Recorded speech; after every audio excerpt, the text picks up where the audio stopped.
Don't come around here! Get out! The venomous shout cut through the sounds of the cement mixer and footsteps stomping on muddy ground. David stopped. He said nothing.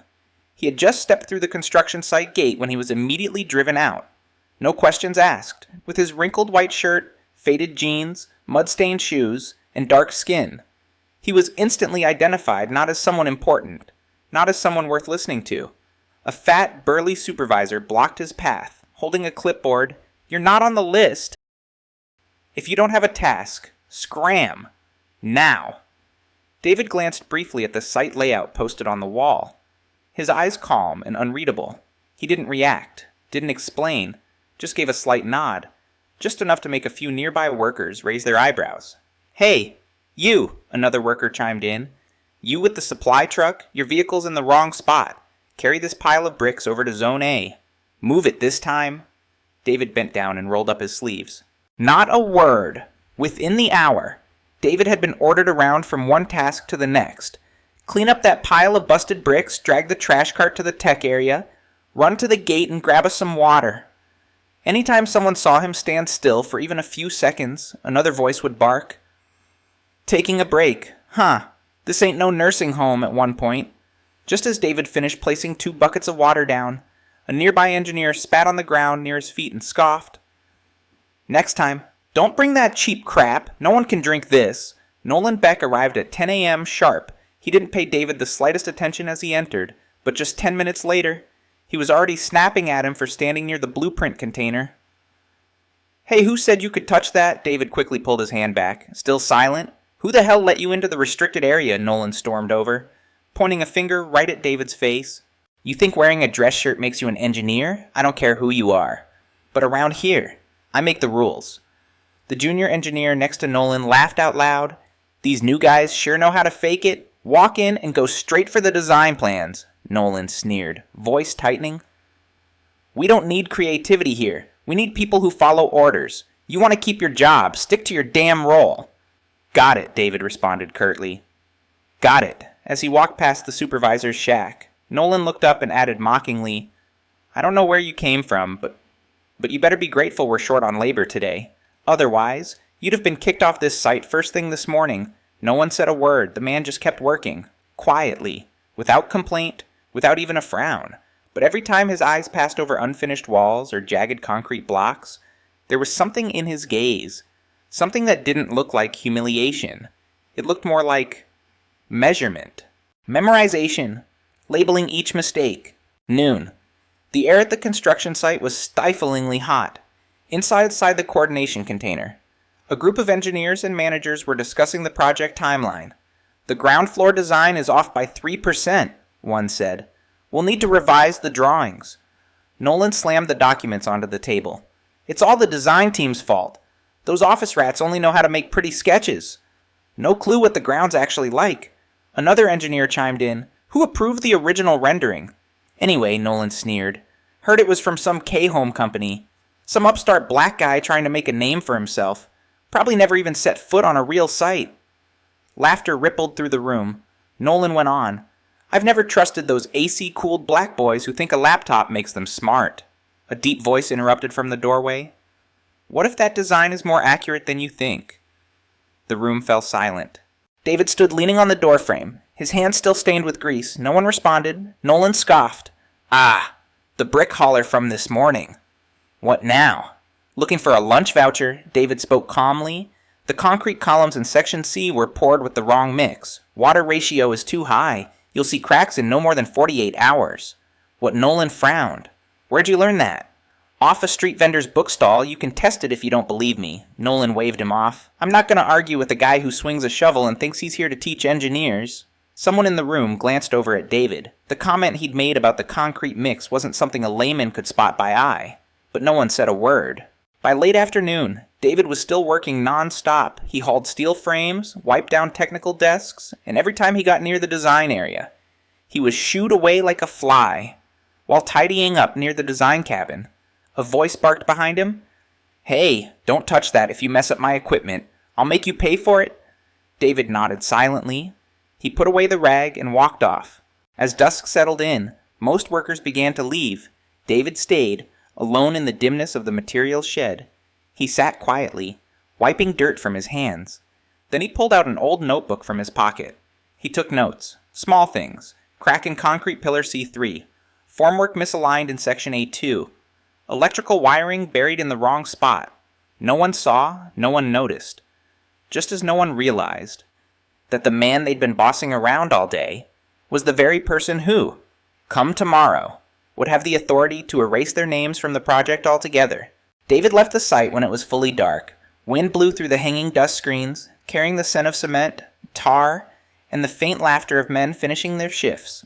He walked silently to the temporary parking lot, where his old pickup truck sat tucked behind silver-painted containers. Mud caked the wheel wells. Peeling paint reflected the dim streetlight in a pale, muted glow.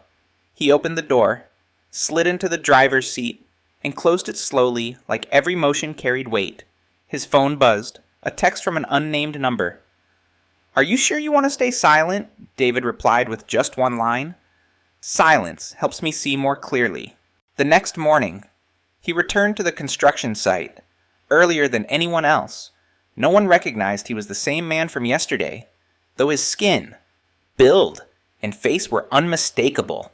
In this world, a black man in a white shirt, if not security, must be a laborer. Nobody cared about names. The same shouting.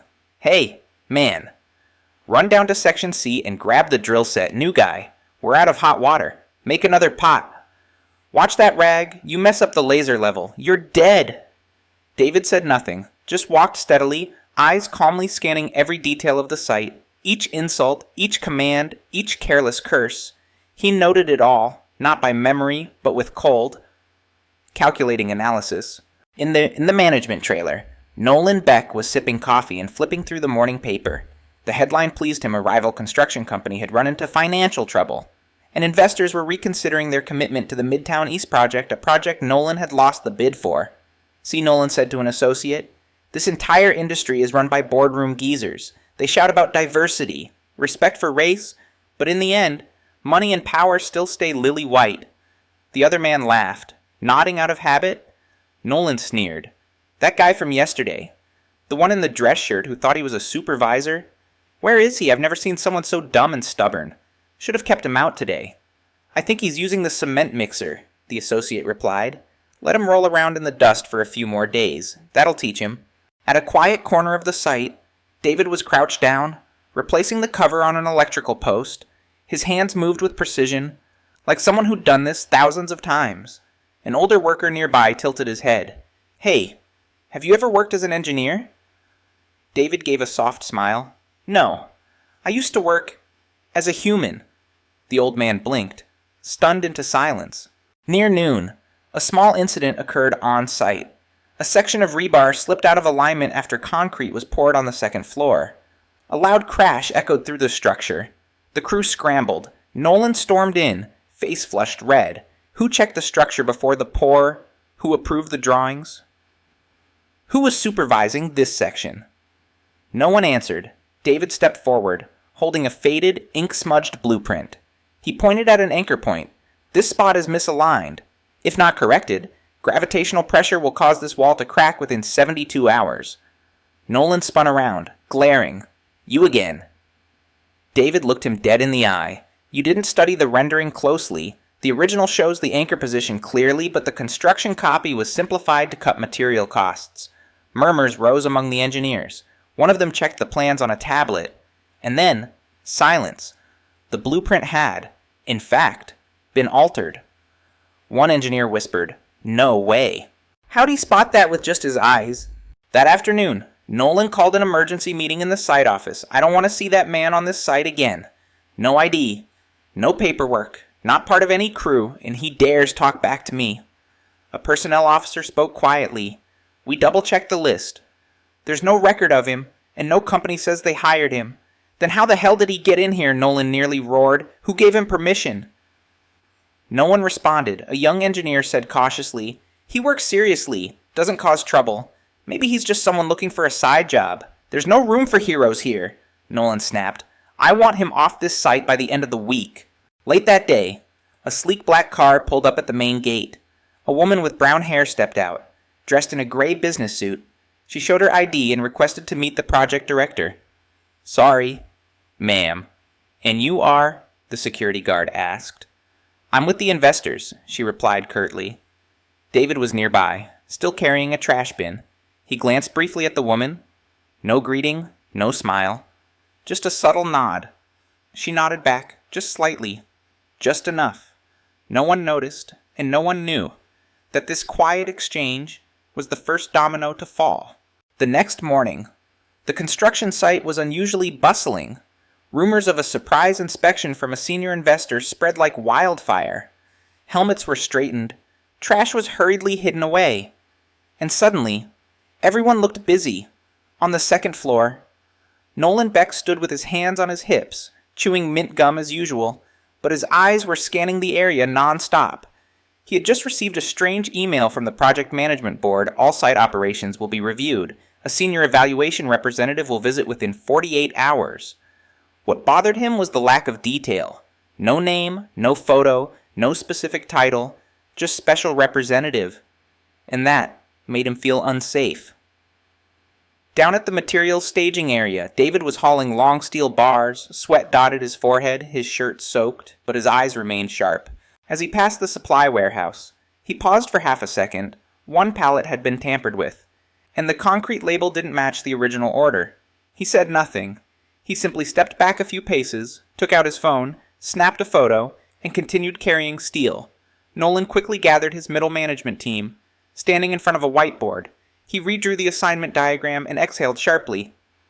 "Listen up. I don't care who this so-called representative is. I don't want him finding a single issue here, especially not in Zone C or the supply area.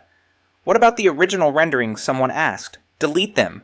Don't leave a single trace that doesn't match the current construction set." "The new drawings are the final version." "Understood," Nolan said firmly. A young engineer timidly spoke up. "But what if the inspector knows the originals? You think he's a god or something, who remembers every number in a blueprint?" Nolan snorted. "Trust me, no one has time to comb through the entire design archive." Meanwhile, David was quietly drying off a set of files that had gotten wet the day before, sitting alone behind the kitchen container. Inside the notebook were the original blueprints, along with additional notes he had personally made, comparing what was being built versus what should have been built. A young intern walked by, pausing when he saw what was in David's hands. Are you from the design department?" David didn't respond. He simply closed the notebook, gave a faint smile, and asked instead, "Do you know what's special about today?" The intern shook his head. David stood up, brushed the dust from his pants, and said casually, "Sometimes the most special day is the one that seems the most ordinary." That afternoon, Nolan stood next to an investment rep from the Partner Financial Group. They spoke in low tones, but just loud enough for a few nearby workers to overhear. "We've heard there might be a major change from the main shareholder." Nolan laughed. "Oh, probably just internal power plays. I've got everyone here in my pocket. Project's going great." The rep tilted his head. "Are you sure about that?" "As sure as the sun rising tomorrow." Nolan smirked, right at that moment. A new email landed on his phone, sent from the project board, with the single-line subject, "Special Oversight Member has entered the site. In person." Nolan's face turned pale. He spun around, scanning the construction site. Who just arrived inside the command container? A group of engineers sipped coffee.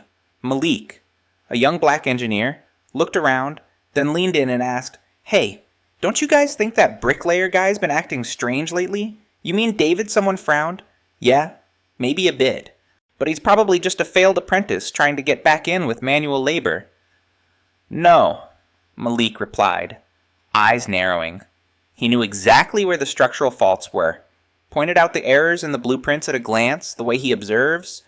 "It's not like someone here just works, so what do you think?" Malik was quiet for a beat, then said, "I think he didn't come here to get a job. He came here to evaluate all of us by the end of the day." A second email was sent to the entire management team. Its message was brief. "A reevaluation of the construction contract will begin tomorrow. The assessment coordinator is the primary shareholder and independent investment representative. Any attempts to obstruct will be dealt with directly." At that moment, it felt like ice water had been poured over Nolan. He grabbed his phone and barked into the receiver, Find that guy. The black guy in the white shirt. I want to know who he is, where he came from, what he's doing here.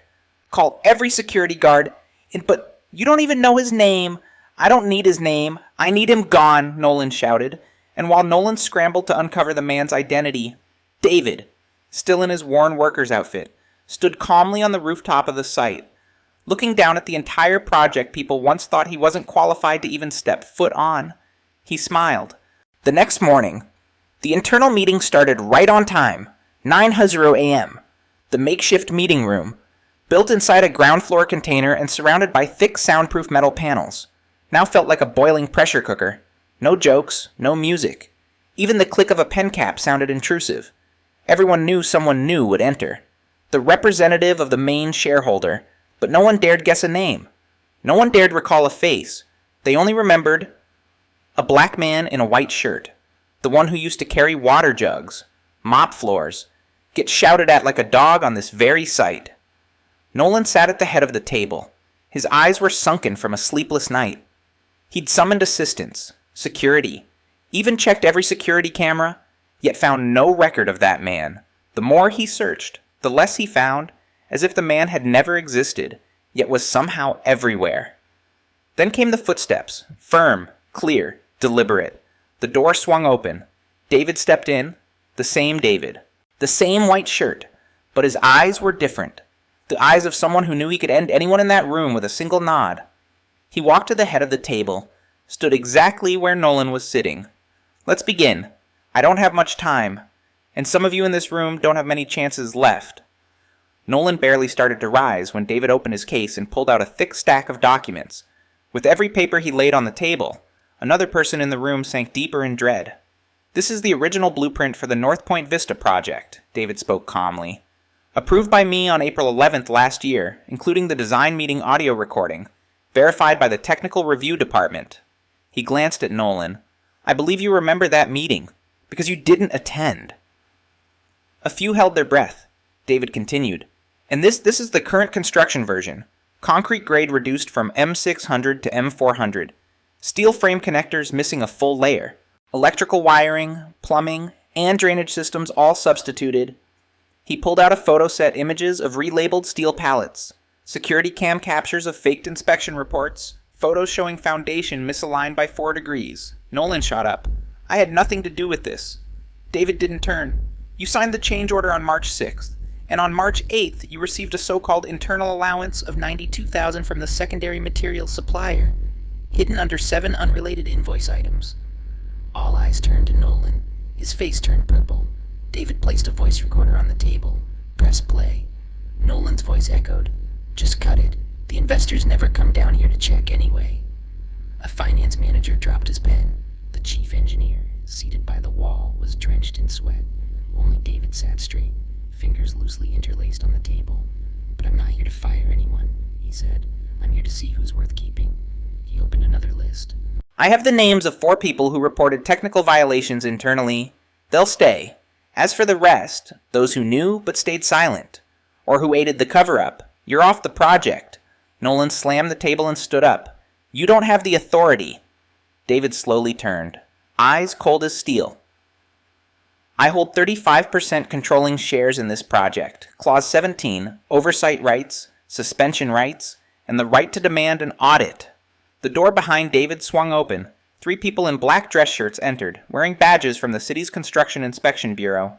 The lead inspector held out his badge in front of Nolan. We've received orders to audit all records and materials for North Point Vista. Mr. Nolan Beck, you are required to comply. Immediately. No one defended Nolan. Someone muttered, he dragged us all into this mess. David stood, collected his documents, never once glancing at Nolan. He said only, my part's done. Yours starts now. Nolan moved to protest, but the inspector raised his hand. You are not allowed to leave the premises until the investigation is complete. All personal electronic devices will be confiscated. David opened the door and stepped outside. The morning wind swept across the construction site. And behind him, the old empire began to crumble, layer by layer. No one saw Nolan again after that morning. His command room was sealed, his personal computer was confiscated, his phone powered off. The news spread through the site like wildfire. The construction director was under investigation for embezzlement and falsifying technical records. But what truly shocked people wasn't that he got caught. It was who brought him down. The black man who had carried steel beams, brewed tea, and mopped floors right in front of them for an entire week. David Hale. The name started as a whisper, then it spread, and within a day, it was printed across K Home's internal bulletin. At the City Project Inspection Committee's meeting room, a rapid technical audit was underway. David sat at the center, flanked by independent engineers and inspectors, one by one. They presented the evidence: photos of mislabeled steel pallets, footage showing warehouse staff swapping original invoices, emails from 3 subcontractors confirming they'd received orders to cut costs from upper management, audio recordings of meetings where Nolan's voice could be heard saying, "Even if they don't know, it's no big deal." One inspector tapped the dossier and said estimated losses in materials about $1.2 million. Another engineer added if we hadn't caught this in time, the basement structure wouldn't have supported the water and electrical systems. Over time, a collapse was a real possibility. David showed no reaction. He only stated calmly, "This is no longer about fraud. This is about endangering the lives of hundreds of future residents." Meanwhile, Nolan was held in temporary custody. He tried calling his lawyer. He tried calling the media, but no one answered. Then, a security cam video leaked online. Footage of Nolan loudly mocking David, calling him a nameless laborer, and declaring black men don't belong at the design table. Within 24 hours, the video hit 2 million views. The hashtag David Hale spread across construction forums, finance networks, and black community platforms. Nolan didn't just lose his job, he lost his reputation. A group of female employees who once stayed silent has now filed official complaints against Nolan for harassment and abuse of power in the past. A former technician who was fired for insubordination came forward, revealing that Nolan had threatened him for refusing to forge a project approval signature. The case file thickened. David didn't celebrate. He spoke to no press, yet every major newspaper ran headlines as if he had just won a brutal war, the million-dollar worker, David Hale, and the fall of a construction empire. In a newly designated meeting room, David announced the restructuring of the entire project's operation. "We'll rebuild from the foundation. Not the building's foundation, but the foundation of trust." He promoted a young engineer Nolan once belittled to lead the new construction team, reinstated 2 veteran engineers who had been dismissed, and formed an independent inspection unit composed of people who were previously pushed aside. Someone in the group asked, "Aren't you afraid they might make mistakes?" David replied, "Everyone makes mistakes. What matters is whether anyone gives them a chance to fix them." At K Home's official press conference, David made his first public appearance as CEO since the scandal.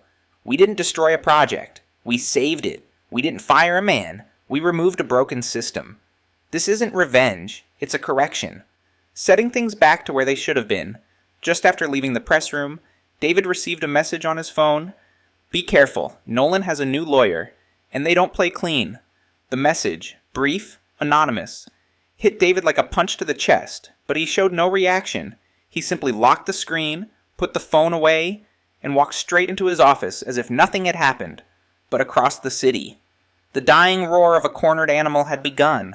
Inside the temporary office of attorney Harlan Greaves, a name infamous for overturning open and shut cases, sat Nolan Beck, hunched over, scruffy-bearded, dark circles eyes, wrinkled suit. He no longer looked like a director, just a wounded predator in hiding. "You have to do this. I'll pay you double your usual fee." Nolan rasped.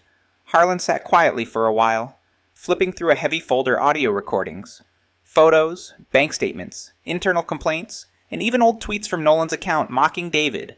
"The problem isn't that you need a fall guy," Harlan said, eyes still on the papers. "You need a miracle." "Do you have one?" Harlan finally looked up, lips curling. "I do. If we find a scapegoat bigger than you." And like any wounded animal cornered, Nolan was ready to bite his own team. 3 days later, while David was holding a meeting with his new executive board, a tabloid article suddenly exploded across social media leaked the man behind Nolan Beck's downfall is a political manipulator, hiding his identity, controlling the media, and orchestrating a smear campaign almost immediately. A swarm of anonymous accounts began surfacing. Was he really ever a construction worker? Any actual proof he owns those shares? How did one man gather so much intel in secret without anyone noticing? David didn't respond. He stayed silent and waited. That night, his phone rang. It was an old friend, Julian, a seasoned investigative journalist and David's former college classmate. "David, I just received an anonymous package at the office. Inside was what a fake contract, stating you sold all your K-Home shares last year." David closed his eyes. The signature's forged, but it's done incredibly well. Sophisticated. I know it's Harlan Greaves' work. The next day, Nolan reappeared, this time in a live television interview, framed to look like a heartfelt confession. "Yes, I made mistakes," he said, voice cracking at just the right moment, "but I was also a victim. I was pressured, threatened. Some people wanted to take this project away from me." The host leaned in. "Who are you referring to?" Nolan looked straight into the camera. Someone who infiltrated the site, pretended to be a worker, but was actually a major shareholder. Someone pulling the strings behind the scenes. His name is David Hale. The city heard it. Half were outraged. A media reversal, a victim switch, and a trap laid before a public too dazed to see clearly. That evening, David walked into his office under a gray sky. He had expected Nolan to strike back, but not this quickly. And not this dirty. He called an emergency legal meeting. His assistant placed a new stack of documents in front of him. A petition demanding an investigation into David for shareholder manipulation. A court order to suspend the North Point Vista project restructuring. And the most dangerous defamation lawsuit from Nolan, including doctored video evidence. One team member tried to stay calm. "If we react poorly, the public might believe you're manipulating everything." David didn't speak. He simply opened his laptop and typed a few lines. "What are you doing?" his assistant asked. David looked up, eyes sharp as ice, preparing to strike back. And this time, "I'm not playing defense." That night, Julian, the reporter, sent David an audio file named Black Room, along with a single message. He called someone. I don't know who it was, but if you listen to this recording, everything might change. The audio file began with faint, blurred sounds, clinking glasses, a ceiling fan, the distant laughter of someone off screen. Then a man's voice came through, clear and deliberate. "Are you sure about this? If he's exposed, he won't just lose his shareholder rights. He'll lose everything." Then came the second voice, recognizable and hushed. "Nolan Beck, I don't need you to be sure. I just need you to get that contract to the right person. I've already prepared the replacement name." Click. The recording ended, like a sharp pair of scissors cutting through the farce Nolan had built. Julian, the journalist, sent a follow-up note. "I ran a voice match. The first speaker is a minor board member. He lost the bid to acquire K-Home 2 years ago." David sat in silence for a long moment, then nodded. "That's enough. Begin phase 2. The next day, David called a press conference. No stage, no live stream, no theatrics, just an old meeting room, a few clunky microphones, and a room packed wall to wall with press. David stepped up in his white shirt, gaze steady, voice calm and low lately. "Some have claimed I faked my shareholder identity. Some have accused me of manipulating this construction site. Some have forged evidence, edited recordings, and dragged the media into a spiral of hate." He paused, just long enough, then pulled out a USB drive and plugged it into the speaker system. And the audio, Black Room, played in full, in front of every journalist. I've already prepared the replacement name, just that line. But it was more than enough to reduce every one of Nolan's denials to ashes, within hours. Justice for David shot to the top of social media trends. Lawyers flipped, investors fell silent, and K-Home stock rebounded almost instantly. That afternoon, David gathered the new construction crew, the team he now called K-Build. They weren't industry stars. They were the ones who had been fired, sidelined, mocked. People Nolan once called trash. But now, they sat around the table, listening as David laid out the complete roadmap for rebuilding the North Point Vista project. This time, built on transparency, fairness, and humanity. "We're not just building houses," David said. "We're rebuilding how people work together." He handed out new contracts, each one offering not just a 20% higher than average wage, but also a revenue bonus if the project met its deadline. Something unheard of in the industry. One team member teared up. No one believed we'd get a second chance. David replied softly, "I was once someone no one believed could change anything either. On site. K-Build's new logo went up. Simple, black and white. But under the sunlight, it shone like a declaration. Clear boards were posted showing material standards, inspection timelines, and the worker ethics charter, public and transparent. Daily cross-checks were implemented. David walked the site in the same safety gear as everyone else. He shook hands with each worker, knew each one by name, and when an intern clumsily spilled paint, instead of scolding him, David smiled. "It's all right. Mistakes are for learning. Just don't repeat them." Under the hand of a man once called a nobody, a new empire was rising, brick by brick. A week later, the city council held a special session. It was to honor the individual credited with restoring integrity to the construction industry after the Nolan Beck scandal. David was awarded the title Symbol of Transparency and Innovation in Construction of the Year. As he received the award, he said only one sentence: "I don't represent perfection. I represent the power to change." And just when everyone thought the story had ended, another email landed in David's inbox, this time from a global construction firm. "We followed your journey closely. We'd like you to lead a regional-scale project in Africa. A place where people like you will never be judged by the color of their skin." David tapped his fingers on the desk. On his computer screen, a city map remained open, dotted with red pins. Each one marked a site once overseen by Nolan Beck and his allies. David had just signed off on the investment package to overhaul the safety system when the internal financial report arrived. Everything seemed fine, until he looked at the data under the share transfer section. Something was off. A series of small transactions, individually insignificant, when combined, formed a massive wave of capital withdrawal across all of the corporation's subsidiaries. What was more alarming was that all of them were carried out anonymously through intermediary investment funds. A silent exodus, as if someone was trying to collapse the entire system and no one knew who was behind it. David immediately called an emergency midnight meeting with the senior legal and financial teams. One name appeared repeatedly in the share transfer records: SN Holdings, Shadow 9. A director hissed, hand trembling, "I thought that person was just a rumor." A major shareholder who had never revealed their identity. No one had ever seen his face. All they knew was that he had manipulated 4 major deals that nearly toppled an international construction conglomerate. Now, he was joining forces with a group of former contractors, those Nolan had fired, to pressure David into selling off key shares, stripping him of control over the company within just a few weeks. But it didn't stop there. Social media exploded. Sponsored posts flooded the platforms. Black CEO's PR stunt backfires. David Hale, humanitarian angel or opportunist in white from laborer to CEO, a perfect act. Rumors spread fast that David was planning to sell all his shares and withdraw right when the stock price had peaked. Major media outlets, backed by financial groups, began publicly questioning David's credibility in interviews and talk shows. They twisted every answer into a cheap, populist performance. Within the company, panic began to spread.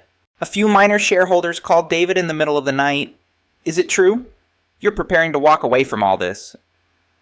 David said nothing. He just stared at his laptop screen. In his hand was an encrypted email file, retrieved from Nolan's old server, sender Jeremy Beck, recipient SN Holdings Fund. The content was a single line. "That idiot. If he replaces me, I want everything to burn. I'll pay. You do the rest." Jeremy Beck, Nolan's brother-in-law, once expelled from the finance board by Nolan for embezzlement, he had fled abroad and vanished from the radar. He was Shadow 9. Before hundreds of cameras and blazing lights, David stepped onto the podium with a stack of documents in hand. "They say I'm an opportunist, that I use my skin color to polish my image. But let me show you who is truly hiding behind the shadows." He projected an email exchange between Jeremy and anonymous financial partners onto the screen. Jeremy Beck's name appeared clearly, along with account statements showing money moving through over 6 countries into companies under SN Holdings. The room fell silent. David looked straight into the camera. "I'm going to buy back every manipulated share, using the very money Nolan hid overseas." The crowd was stunned. Camera shutters exploded like rain. Reporters nearly rose from their seats. Then a question echoed across the murmurs. "How did you get that money?" David only smiled. A light rain fell that morning. David stood before the high-rise glass window, looking out at the K-Home construction site where it all began. A personal assistant entered, handing him a sealed folder with no sender listed. The cover read only one line, the truth, 0716, 3 years ago. He opened it. Black and white photos, altered testimonies, and finally, an internal memo from the Safety Oversight Board. The fatal accident. Victim Marcus Jones. Official cause personal negligence. David stood frozen. Marcus, his old roommate, the one who once gave up his own bed when David lost everything in a debt collapse.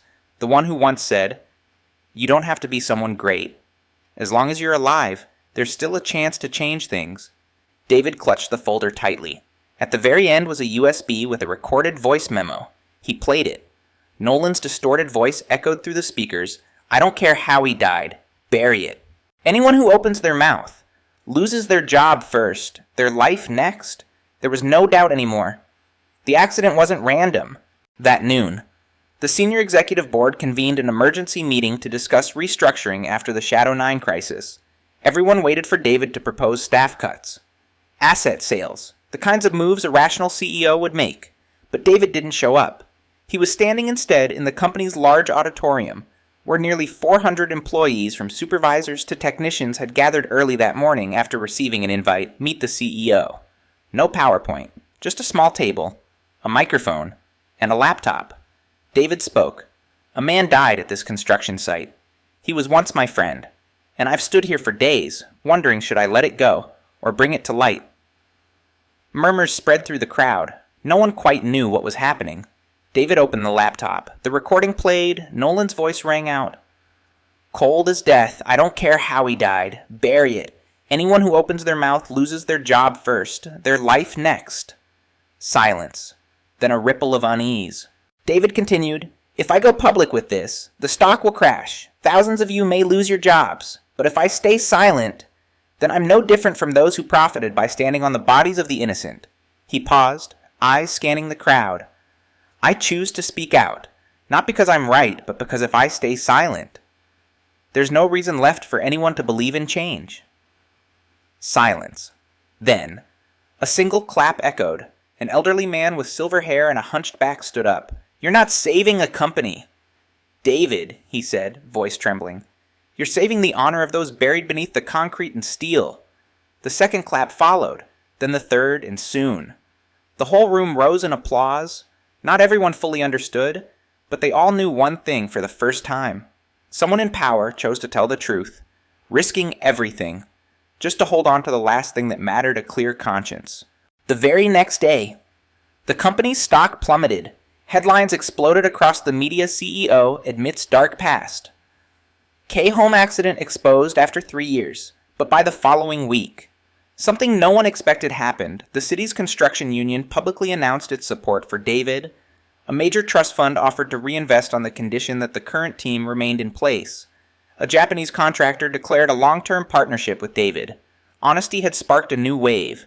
At the end of that day, David once again stood on the rooftop of K-Home, gazing into the distance, where workers still labored under the sun.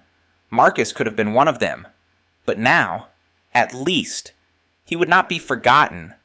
David smiled not out of triumph, but because, for the first time in years, he felt at peace. Sunlight streamed through the window, thick with reporters. Inside a meeting room at the Department of Urban Development, a neat stack of newspapers lay on the table. David Hale exposes the system, Nolan Beck and former board under criminal investigation, the man who changed an entire industry. A government secretary extended a hand, "Mr. David. With your current credibility and influence, we respectfully invite you to join the National Coordination Board for Construction Reform, a position that could rewrite the rules of the game." David smiled. "Thank you for the offer. But I didn't come to rewrite the rules. I came to rebuild the foundation." The room fell silent. Some looked at one another. Some nodded. And a few couldn't hide their admiration. But David wasn't there for their approval. He stood, shook hands with each person, and left the room without another word. Months later, in a remote southern village, a place the planning maps never marked, where broken bridges had long become a way of life, a new structure began to rise. No groundbreaking ceremony, no reporters, only former K-Home workers, most of whom had been fired during the crisis, rejected by other companies for being tainted by scandal. Now, they stood together beneath a simple wooden sign, Project Bridge 1. There. David wore his safety gear again, boots caked in mud, blueprints in one hand, a pencil between his teeth. like a real engineer. He didn't command. He worked alongside them. When setting Pier Number 4 shift, it backed 10 centimeters from the old blueprint. The current's stronger than we expected. He pointed to the swirling river below. The younger workers, still a bit hesitant, nodded like students before their first real teacher. No one knew the exact day the bridge was completed. There was no ribbon cutting, no speeches. Only a letter hand-delivered to the family of Marcus, the worker who died in the K-Home accident 2 years earlier, covered up by Nolan and the board. That afternoon, an elderly woman stepped down from an old pickup truck. She wore a dark sweater, leaned on a cane, her eyes, faded by time, still lit up as they saw the bridge. David came to greet her quietly, like a son. "You must be Marcus's mother."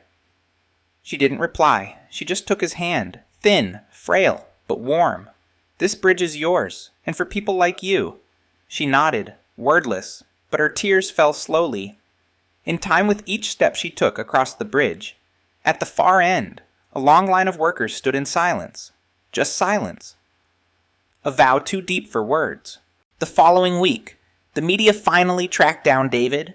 A group of reporters from the Tribune, the very outlet that once questioned his motives, journeyed all the way to find him. They found David hunched over, adjusting the foundation of a bridge, dirt covered and glistening with sweat. He wasn't surprised to see them. He simply stood up, brushed off his hands, and said, "If you want to interview me, put on some boots. It's muddy here. Mr. David, don't you worry that people might forget your name after everything you've done." David looked toward the distant mountain range. The afternoon sun angled across the bridge, casting long shadows of workers over the river's surface. "I don't need anyone to remember my name," he said quietly. "But if one black kid on some job site believes he can do something great, that's enough for me." 1 year later.